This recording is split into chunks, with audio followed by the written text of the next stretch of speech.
Alright, so this is lesson 6.6, Volumes of Solids of Revolution. So last day we looked at volumes of solids with cross sections, but today we're going to create these volumes by revolving a two-dimensional shape around an axis to create a three-dimensional shape. What does that mean? Let me show you. So let's take, for example, this lovely two-dimensional shape. You see, here's my x-axis, here's my y-axis, and I'm rotating it around the x-axis. Now what I want to do is take this 2D shape and take it and revolve it, so kind of rotate it around the x-axis. So let's see what happens when I do that. Here we go.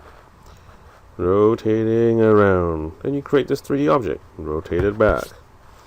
Now, as I show it to you the second time, can you see the background here? There's a nice kind of red circle.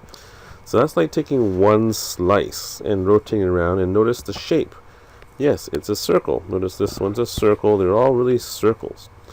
So the idea when you rotate around an axis is you're actually creating lots and lots of circles. And you're summing up all these circles to create a 3D object. So that's the idea. Okay, so it says here, if for a given base you create semicircular cross sections sticking towards you or away from you, you have created what I call circular cross sections. So notice when I rotate around an object, I always get circular cross sections. Now, what is the actual formula for the area of a circle? I hope you remember it's pi r squared. And so therefore, the volume formula for circular cross section. So really this is an extension of what we did last day, but now every cross section is a circle. So the volume then becomes the integral from a to b of pi r squared dx, if we're rotating around the x-axis. Okay, and once again we can just factor out the pi because it's a constant. Or if you're going to rotate that's perpendicular to the y-axis here, you're going to have this dy, so volume equals to pi r squared with the dy. Okay, and notice these a's and b's are actually y values. Okay, just like before. Let's not worry about this warm-up example. Okay, we're going to cross it out. Remember, the idea here is circular cross sections can be formed by revolving very thin rectangles about an axis of revolution. So once again, if I go back to my little drawing here, that red disc that you see in the background there, that's created by some thin rectangle being rotated around. These circular cross sections are called discs. That's why we sometimes call this the disc method. And the volume formed by revolving a region about a line that does not pass through the interior of the region is really called the solid of revolution. And the line that we use to rotate is called the axis of revolution. And one more point here says if a region is bounded by the axis of revolution, the volume of the solid of revolution is the sum of all the volumes of essentially an infinite number of disks. So if you think back to my example here, there's an infinite number of circular disks. I'm adding them all together to create my 3D object. So the formula that we need to remember is called the disk formula, is volume is equal to pi, the integral from a to b of r squared, and depending on whether your circular disks are perpendicular to the x-axis, that would be dx, or perpendicular to the y-axis, you then use dy. So let's look at example number 1 and 2, and that'll help us solidify this understanding. Example 1 says, set up an integral for the volume of the solid formed by revolving the region bounded by y equals x squared. That's this one here. Y equals to 0. That would be this one here. And x equals to 1. That would be that one here. And I'm rotating this about the x-axis. So my axis of rotation is actually here. And I'm rotating it around the x-axis. Now notice the idea is I'm going to take a rectangular slit or like a slice of bread, whatever, and the idea is to rotate it around the axis. And when I rotate, notice I get a disc. If I rotate this piece of bread or this rectangular piece, I get another disc, disc, disc, disc, disc. And if I put it all together, you'll see that we get this 3D shape here. So the question now is, how do I find its volume? Well, earlier I said volume equals to the integral of pi r squared. Now, because my rectangles here are perpendicular to the x-axis, I know I'm integrating with respect to x, so I'm going to use dx. Also, because I'm integrating with respect to x, I'm looking for where the x value begins, hopefully here at 0, and ends at 1. So I know my limits to the integral are from 0 to 1. The key thing in this example is to figure out what is my radius. And the radius is always the distance from the graph to the axis of rotation. So in this case, the radius is here. And in particular, the radius is given by the y value, which of course is equal to x squared. So ultimately, this radius r is equal to x squared. So I'm going to factor out the pi because it's a constant.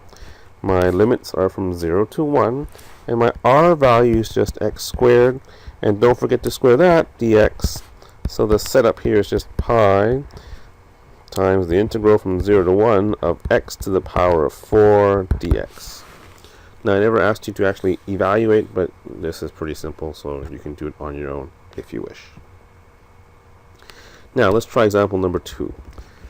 This one says find the volume this time, so this time I'm going to actually evaluate. Find the volume of the solid formed by revolving the region in quadrant 1, bounded by the curve y equals x squared. I will draw that out right now.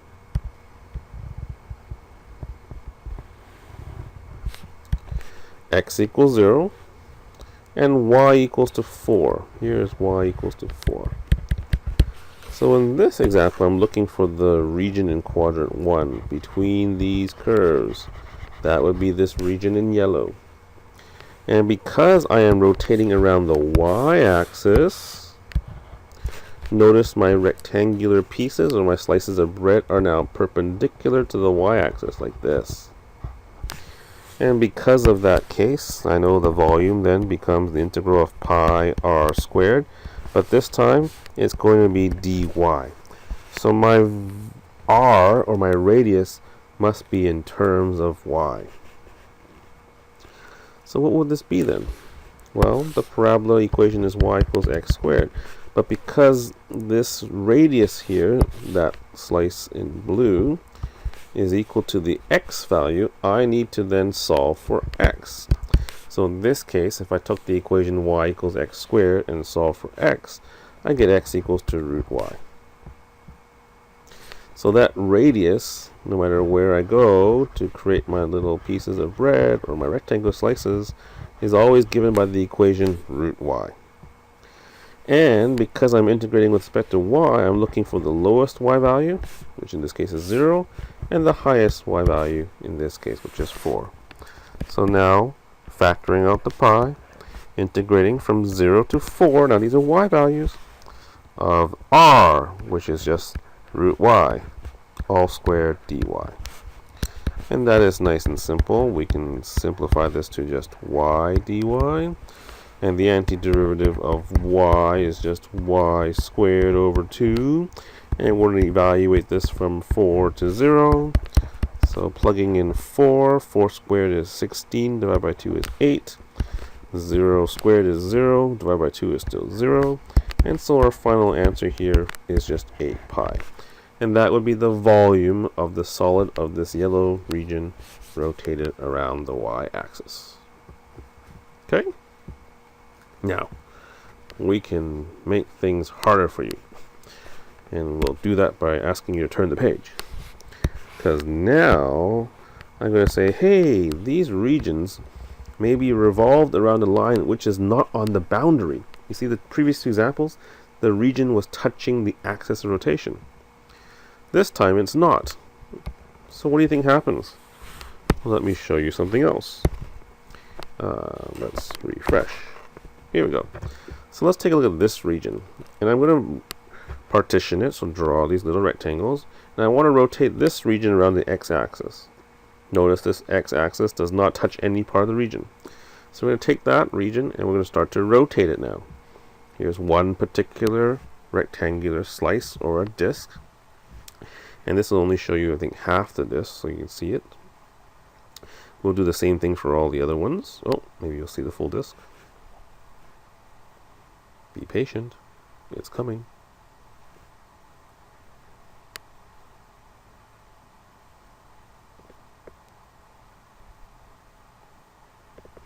There's a half washer, or what they call, a washer, because there's a hole. It's no longer a disk anymore, right? There's a hole, so it's a washer.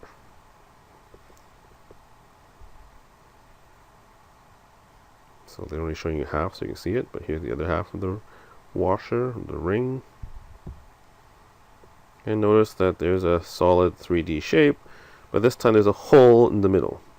So really, I could just take the volume of the entire shape with the hole filled in, find a nice 3D volume that's solid, and then take away the volume of the hole. And there you have it. You get your 3D shape with a hole.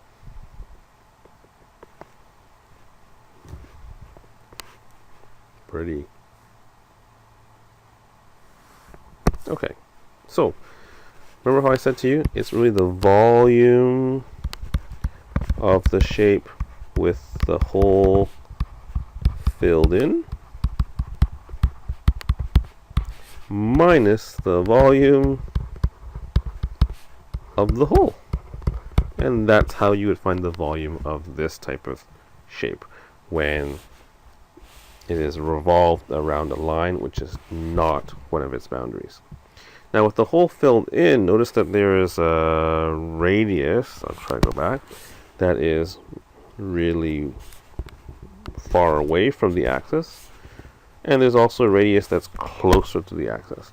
So really the volume with the hole filled in would be the pi, and I'm going to use capital R squared. So this is the larger radius, or sometimes they call it outer radius. So that's the farthest away from the axis of rotation. And then of course the volume of the hole, well, that would be the area of the disks that are created using the inner radius.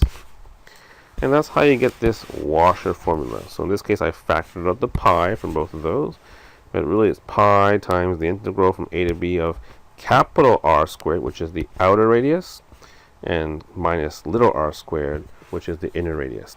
And once again, depending on if it's perpendicular to the x-axis or y-axis, you get dx or dy. So let's play around with these ideas in example number 3. Set up integrals for volumes of solids formed by revolving the region bounded by this lovely parabola and the line y equals 0. And we'll do 3 different things. Okay, so about the x-axis, this is a disk. Why is it a disk? Because notice the axis of rotation is touching one of the boundaries, so there's no hole. Okay, so this is not a washer, it's a disk, so all we need to do is volume equals to the integral of something, pi r squared, and because these rectangular slits are perpendicular to the x-axis, it's dx. And in this case, can we figure out where we're starting and ending? It looks like we're starting at 0 and ending at 1. To double check that, we can just make the equation negative x squared plus x equal to 0, factor out an x, and hopefully you'll see that yes, indeed, x does equal to 0 and x equals to 1. So the setup of this integral would be the pi times the integral from 0 to 1, and r in this case is just that height, which is equal to the y value, and the y value is given by the equation negative x squared plus x all squared dx. Done. Now, notice what I did in part B. Instead of revolving around the x-axis, we're now revolving around the line y equals negative 1. So you see there's a gap now between the boundary and the axis of rotation. Can you see now there's an outer radius and also an inner radius? So how would we set up this lovely equation? Well, let us try to identify what the outer radius and inner radius are first. Let's identify little r. Because little r is constant. It's always the distance from negative 1 to 0. So that distance is always 1. The tricky one is capital R.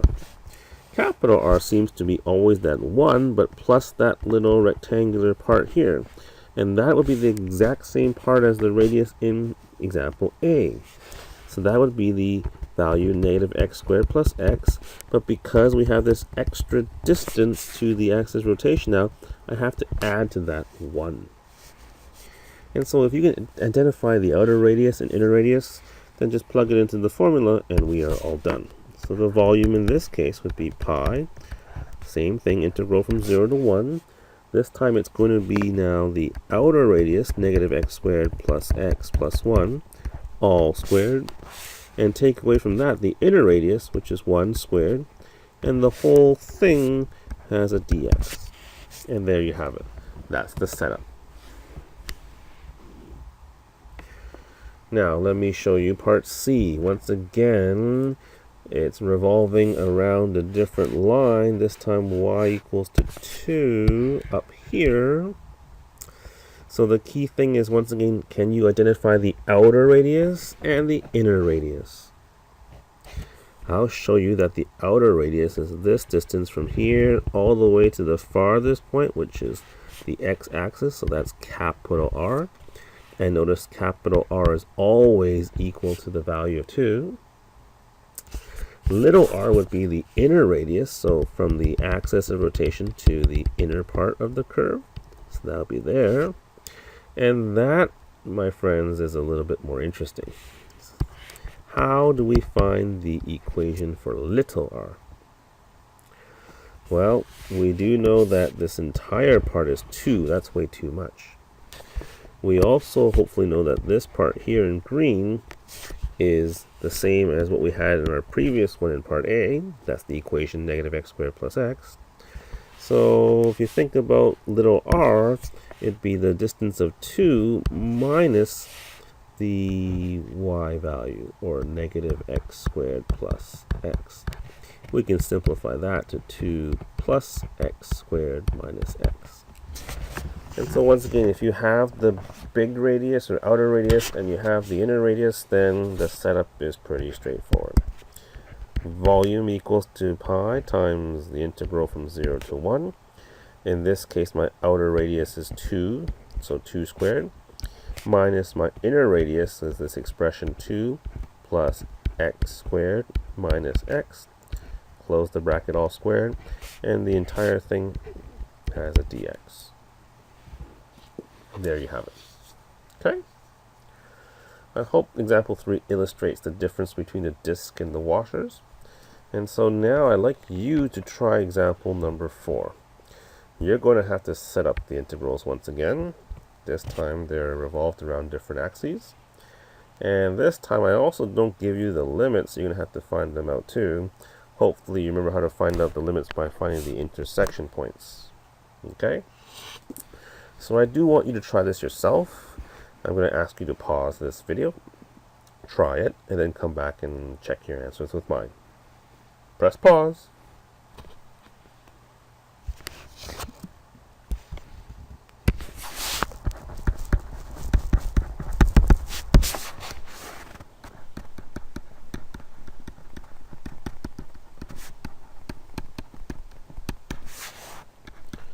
Hopefully you realize that the intersection points are where the two equations equal each other. Good old factoring here for you to solve.